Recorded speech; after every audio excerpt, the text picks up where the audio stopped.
It's that time where I take a look back at the year and express, in my opinion, what I consider to be some of the best movies of the year. After the wave of negativity from viewing all of the worst movies of the year, it'll be good to take a look at some quality films and, if we're lucky, some genuine pieces of art. So join me as we take a look at the top 10 best films of 2023. Number 10. At number 10, we have Mission Impossible Dead Reckoning Part 1. This is one of the most thrilling and highly entertaining experiences I've had at the cinema in a while. It's always a joy with these Mission Impossible movies where they always insist on going for practical effects, and it especially works here. The infamous cliff jumping scene from this movie is stellar, and along with that, there's tons of other fun set pieces going on in this film too. Especially the car chase scene in Italy, I really loved that part of the movie. I found it ironic that the film's main focus is a battle against AI, as this film was released during the writer's strike when AI in the industry became a really big concern. Obviously, this wasn't the original intention by the filmmakers, but maybe it was at the same time. Maybe it was a sort of foreshadowing. The acting in this movie is great, and you really believe all the relationships in the movie have come to a strong point at this stage in the franchise. This is incredibly fun, but may have gone slightly under the radar as it was released around the era of Barbenheimer. Despite this though, it's still a fantastic movie. Number 9. At number 9, we have Saw X. I expressed immense admiration for this film on the channel when the movie came out, so I'll do my best to summarize my overall thoughts. This is one of the best films in the franchise. It's just as good as the first movie. I love the angle of making John Kramer the main character. He's always been a prominent figure in the franchise, obviously, but having him be a center stage gives us a semi-new look at the character. They make him incredibly sympathetic, and you really understand his motives in this movie more than the other ones. The effects are really great. A good majority of them I was glad to see were done practically, and when the gore is shown on screen, it is delightfully disgusting to watch. On top of that, there's just a genuine great story beneath all of this, and I'm convinced it's for this reason alone that the film got made. I'm so glad it did. I'm definitely excited for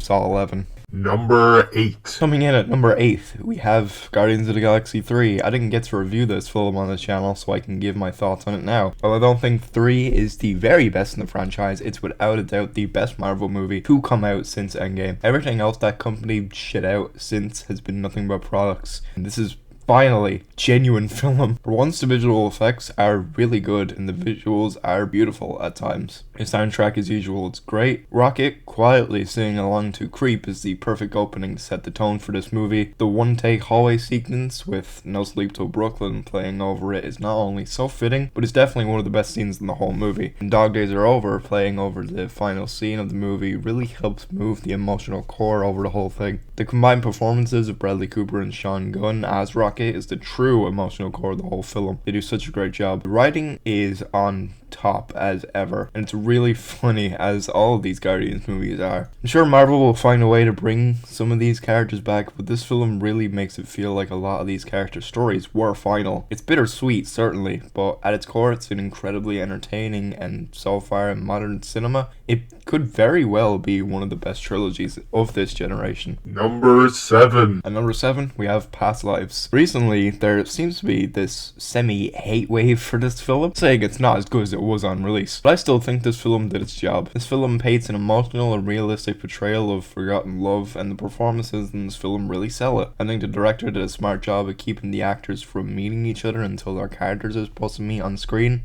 because it makes the interactions between them feel more authentic. The movie is very beautiful looking and there's lots of fantastic shots. I still think it's a movie worth talking about and worth your time.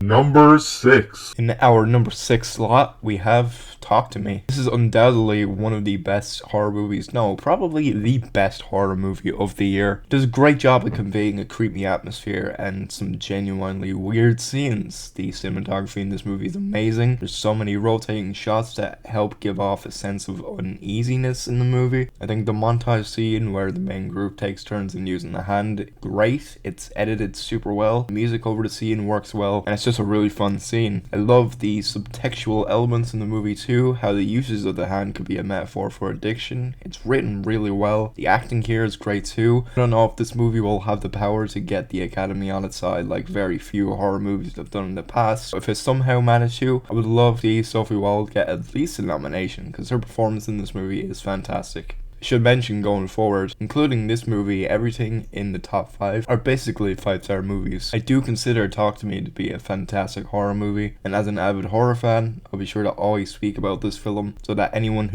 can seek it out. Number 5. At number 5, we have Godzilla Minus One. This is easily one of the best Godzilla movies I've ever seen. What I really appreciate about this film is how they handle the human characters. They don't make them boring, they actually find a way to make you care about the characters over the course of the movie. Sympathize with them, and you really get emotionally attached to all the human characters, which is what you want in one of these movies. Godzilla himself looks great. They do such a great job at making him incredibly threatening. He has such a presence, which is due to how they scale him. The effects genuinely look really good, and I'll be willing to bet that Godzilla Minus One is better than most Hollywood blockbuster movies, because believe me, we've had a lot of slop during the slate of summer blockbusters. This is genuinely amazing though, and it kept me hooked from beginning to end. Number 4. At number 4, we have Saltburn. I've expressed enough praise for this movie in my review on the channel, so once again, I'll try to summarize my thoughts. This is one of the most visually stunning movies of the year. The performances are fantastic, and Barry Keoghan has solidified himself as one of this generation's freak actors. And this film really solidifies it. I love the angle of this film getting darker and darker as it goes on, but I don't think this film is as shocking as people are making it out to be. Like, we have to remember that this is still a mainstream movie after all. It's nothing compared to genuine extreme cinema. Yes, the story is admittedly predictable at times, but I think it makes up for it by having moments that are just as unpredictable. I think Emerald Fennell is a fantastic director, and I always look forward to whenever she releases a new film. The performances from everyone are fantastic. The film is beautiful looking, and viewing it is an experience I'll never forget. Number 3. Coming in at number 3 is Oppenheimer. I know, absolute shocker that this isn't number 1. That probably a lot of people will be putting in their lists, but yes, it's in my number 3 slot. That doesn't diminish the film's quality, however, because of course this film is phenomenal. Performances are excellent. Cillian Murphy obviously is really great, and the best moments really come down to his facial acting, as he's able to express this visual representation of grief so well. To me, the standout performance in this film has got to be Robert Downey Jr. It's exceptional, and clearly every award show is agreeing since he's getting the praise out of them. Lots of people here are great too. Emily Blunt is great. Matt Damon is incredibly good. The ensemble cast is honestly so impressive.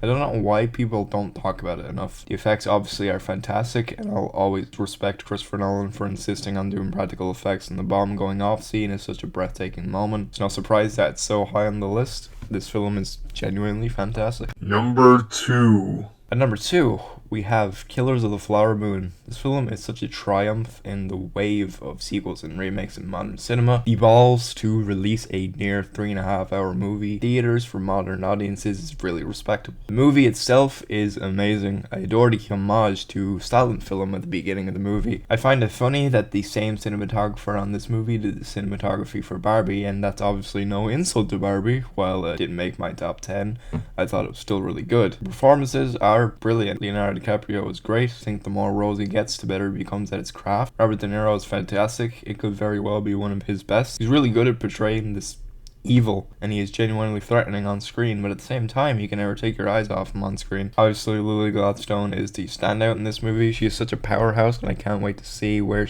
her career goes. This is easily one of Scorsese's best, and despite its grueling runtime, it's still amazing. We finally come to our number 1 spot on the list. Surprisingly, the number 1 pick actually came as a late entry, which is why the video was delayed coming out. I'm glad I did. Without dragging this video any longer, I'll have to make a semi-review out of this too. In our number 1 spot, we have Poor Things. Poor Things is an incredibly bizarre piece of art that is so worthy of your attention. Best way I can describe this movie is a weird modern twist on the idea of a Frankenstein type of story, which sees Emma Stone's character kill herself at the beginning of the movie, only for Willem Dafoe, whose character's name is God, to reanimate her. After being coerced by Mark Ruffalo's character, she sets out around the world on a journey of self-discovery. And as this happens, it gets so incredibly insane. The performances in this film are great. Emma Stone is phenomenal, and I respect the hell out of her for so many scenes that she has to do in this movie. It really shows how comfortable your team would have to be to film many scenes in the movie. Some I don't know if I can say without fear of getting demonetized in the future when that becomes a viable option. Mark Ruffalo Solo is hysterical in this, while at the same time playing such an evil character, while also being such a massive loser. His character can only be described as a bitch, and he plays it up so much. He doesn't overdo it. I don't think he crazily overacts, but when things get dramatic, he goes all out. This film is visually a triumph. I love the idea of building the sets on a soundstage. Not only does it make the film feel like old Hollywood, but it also makes the world in which they live in feel more bizarre. Black and white cinematography is beautiful. I'm always a sucker for how black and white looks. There's many times when fisheye and wide-eye lenses are used. This gives the film an otherworldly feeling, and I think it works well for the style of the movie. I was never bored when watching this. It really flies by as you watch it, and the feeling of the movie getting more insane with each scene makes it such a fun experience. I basically had to sit in silence after the credits rolled to really let the film sink in. It is amazing, and if it's still in some select cinemas, I highly recommend checking it out on the big screen. So there we have some of what I consider to be the absolute best films of the year. For some quick honorable mentions, as you could tell from some reviews on the channel, I enjoyed movies like Maestro, Barbie, Asteroid City, Across the Spider-Verse, Thanksgiving, and Society of the Snow, to name a few. 2024 seems to have a lot of great movies coming out, some I'm highly anticipating, so I'm definitely excited to see what this year will bring us. Whether it's good or bad, just the thought of having another year full of new films is always exciting to see. So I hope you join me for 2024's Year of Film.